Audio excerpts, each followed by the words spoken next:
Student अस्सलाम वालेकुम। यकीनन आप लोग ठीक होंगे। तो लास्ट लेक्चर के अंदर हमने डिस्कस किया था स्केलेटन के बारे में, स्केलेटन इन एनिमल्स। फिर हमने उसके अंदर डिस्कस किया था स्केलेटन का, जिसे हम कहते हैं हाइड्रोस्टैटिक स्केलेटन, जिसको हमने मिसाल ली थी सी एनिमोन्स की और अर्थवर्म की। फिर हमने डिस्कस किया था स्केलेटन एक्सोस्केलेटन। एक्सोस्केलेटन के अंदर हमने डिस्कस किया था अबाउट मोलस्कस कि मोलस्कस का कैसे होता है। उसके बाद जो है वो प्रोक्यूटिकल या एपिक्यूटिकल कैसी होती है, एंडोक्यूटिकल कैसी होती है। हमने जो है उस लेक्चर के अंदर जो है वो आर्थ्रोपोड से पहले डिस्कस किया था। इस लेक्चर के अंदर हमने डिस्कस करना है आर्थ्रोपोड्स के बारे में। अगर आपके दिमाग में कोई क्वेश्चन आया हो, कोई चीज़ हो, तो वो आप मुझसे शेयर कर सकते हैं, व्हाट्सएप कर सकते हैं, या आप जो हैं वो इनबॉक्स कर सकते हैं, या जो है कमेंट्स के अंदर हमें बता सकते हैं कि ये चीज़ हमें पॉइंट समझ नहीं आया। हम उसका जवाब देने की आपको पूरी कोशिश करेंगे। देखिए, आज हम बात कर रहे हैं, पहली बात ये है कि एक्सोस्केलेटन होता क्या है। देखिए, हमने पहले भी डिस्कस किया था कि एक्सोस्केलेटन असल में क्या होता है। एक्सोस्केलेटन असल में एक्सटर्नल मैकेनिकल फ्रेमवर्क है, यानी कि ये ऑर्गेनिज्म जो होती है उसके ऊपर एक्सटर्नल आर्मर होता है, एक ढाल होता है, एक खोल होता है जो क्या करता है, जानदार को प्रोटेक्ट करता है। किससे? एक्सटर्नल इन्वायरमेंट से प्रोटेक्ट करता है या दूसरे जानदारों से प्रोटेक्ट करता है। तो हम उस एक्सटर्नल मैकेनिकल फ्रेमवर्क का बॉडी को नाम देते हैं किसका? एक्सोस्केलेटन का। ये हम पहले भी डिस्कस कर चुके हैं। आज हमने डिस्कस करना है वो है आर्थ्रोपोड्स के अंदर। देखिए, आर्थ्रोपोड सबसे ज़्यादा मौजूद होते हैं, इंसेक्ट्स दुनिया में सबसे ज़्यादा मौजूद है। 3.1 की जो है ना वो क्या परसेंटेज है सबसे ज़्यादा दुनिया में इंसेक्ट बायोडाइवर्सिटी के हिसाब से। तो इनकी हम बात करते हैं कि इनका जो है वो स्केलेटन जो है एक्सोस्केलेटन कैसे बनाता है। पहली बात ये है कि ये जो इंसेक्ट्स होते हैं इनका जो एक्सोस्केलेटन है इसकी कुछ खासियत है, ये अडाप्ट हुआ पड़ा है, ये इन्वायरमेंट में अडाप्ट है। इसमें हम देखते हैं कि अडाप्टेशन कौन कौन सी है। पहली बात ये है कि जब हम इसको देखते हैं तो हमें इसके ऊपर रिजेस नजर आती हैं। क्या नजर आती हैं?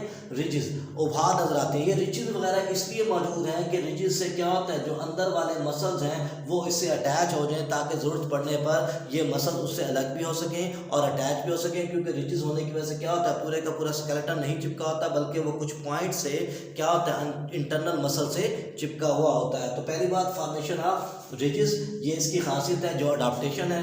दूसरी बात फॉर्मेशन ऑफ जॉइंट, क्योंकि इसका जो स्केलेटन होता है वो डेलिकेट होता है, सॉफ्ट होता है। सॉफ्ट होने की वजह से, डेलिकेट होने की वजह से उसमें क्या होता है, इसमें जॉइंट्स मौजूद होते हैं। ये जॉइंट जो है इसके बॉडी के जो लेग्स होती हैं, फोर लिम्स, हाइंड लिम्स वगैरह, उसको मूव करने में क्या करते हैं, आसानी मुहैया करते हैं ताकि इंसेक्ट आसानी से मूव कर सकें। तो ये भी एक अडाप्टेशन है। इसके अलावा इसमें क्या होता है, इसकी बॉडी से क्या होते हैं, सेंसिला निकलते हैं, जो कि असल में क्या होते हैं, ये हार्ड ब्रिसल लाइक स्ट्रक्चर होते हैं, जो लेंसेज वगैरह भी जाके क्या करते हैं, आगे बनाते हैं। तो ये कह सकते हैं कि हम क्या हैं, ये रिसेप्टर टाइप के मौजूद होते हैं, सेंसरी किस्म के आर्गन हैं जो इन्वायरमेंट में से क्या करते हैं, इसे सर्वाइव करने में भी अहम रोल अदा करते हैं। तो सेंसिला भी इसके अंदर मौजूद होते हैं। इसके अलावा इसके अंदर क्या होता है, गैस एक्सचेंज के लिए क्या मौजूद होते हैं, मोडिफिकेशन होती है, पोर्स इसमें मौजूद होते हैं। जब हम फर्स्ट ईयर को हम पढ़ते हैं या हम आर्थ्रोपोड में से ग्रास हॉपर को पढ़ते हैं तो आपको याद होगा कि हमने बात की थी स्पाइराकल्स की।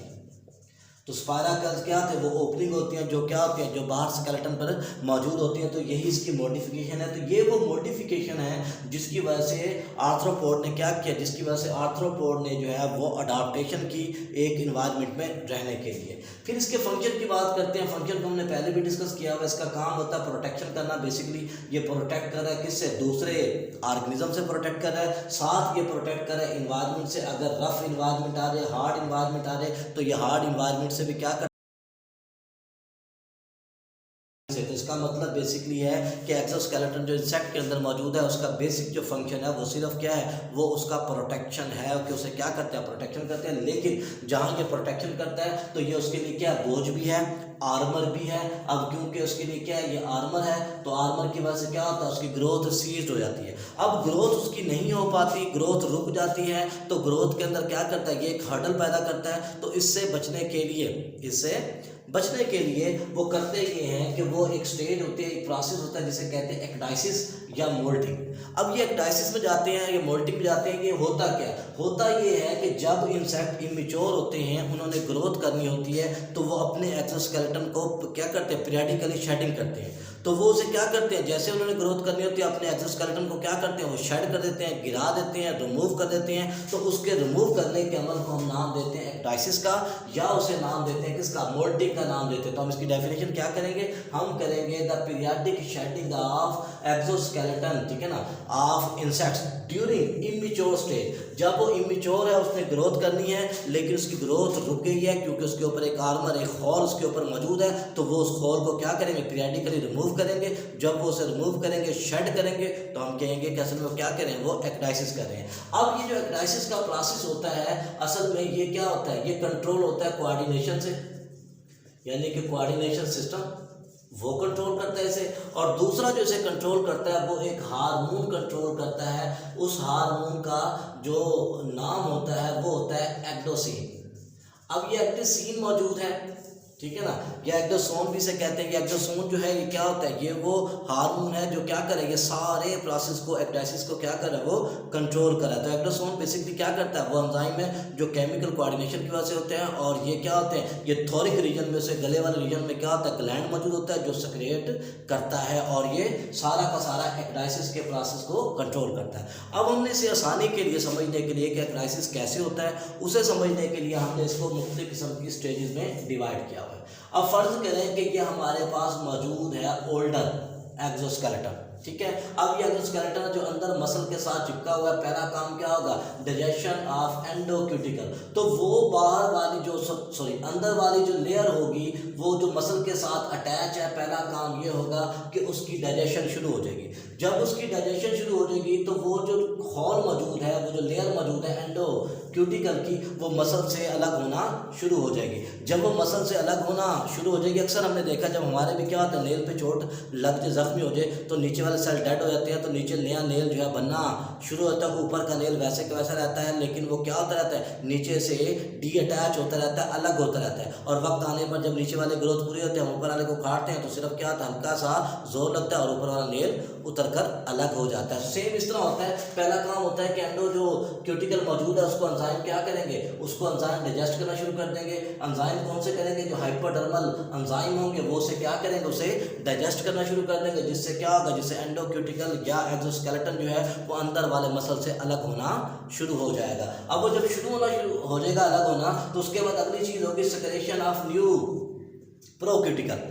अब प्रोक्यूटिकल हो या एपिक्यूटिकल हो, अब इसकी फॉर्मेशन क्या होना शुरू हो जाएगी, इसकी सेक्रेशन शुरू हो जाएगी और ये सेक्रेट होता रहेगा। आहिस्ता आहिस्ता इसके सेल क्या होते जाएंगे, इकट्ठे होते जाएंगे और जो टिश्यूज क्या होते हैं वो नीचे वाले से अलग होते हैं। नया जो है उसके ऊपर एक और क्यूटेनियस क्यूटन का बना हुआ जो है वो स्ट्रक्चर डेवलप होना शुरू हो जाएगा, जिसे हम नाम देंगे प्रोक्यूटिकल। तो पहला काम क्या, डाइजेशन ऑफ एंडोक्यूटिकल। दूसरी स्टेज क्या हुई, ठीक है, सेक्रेशन ऑफ प्रोक्यूटिकल या एपिक्यूटिकल का बनना शुरू हो जाएगा। अब तीसरी स्टेज इसमें मौजूद होती है, वो होती है फॉर्मेशन ऑफ पोर्स।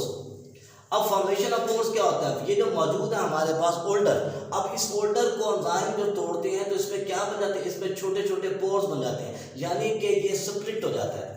जब ये स्प्लिट होता है, ये टूट जाता है, तो इसमें छोटे छोटे क्या बन जाते हैं, इसमें छोटे छोटे पोर्स बनना शुरू हो जाते हैं। अब ये जो पोर्स इसके अंदर बनते हैं, इससे होता यह है कि ये मजीद क्या होना शुरू होता है, ये वीक होना शुरू हो जाता है। तो इसका मतलब ये है कि अब ये टूट चुका है, ओल्ड जी एक्सोस्केलेटन जो है वो टूट चुका है, उसमें सुराख हो चुके हैं। तो हम इसे कहेंगे कि स्टेज नंबर 3 है।